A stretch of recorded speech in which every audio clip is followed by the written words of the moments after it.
Lahore high court ضمانت لینے منظر عام پر ہے. میں کل اس پہ تفصیلی پریس کانفرنس بھی کروں گا.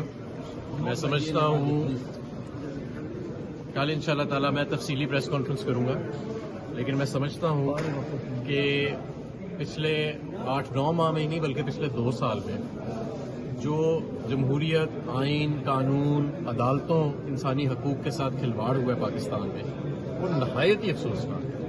ہمارے ملک کا تو بالکل مذاق بنا دیا گیا. اب آپ دیکھیں کہ مجھ پہ 51 جعلی پرچے دہشت گردی کے، اور ان 51 میں سے میں کسی ایک مقام پر بھی موجود نہیں.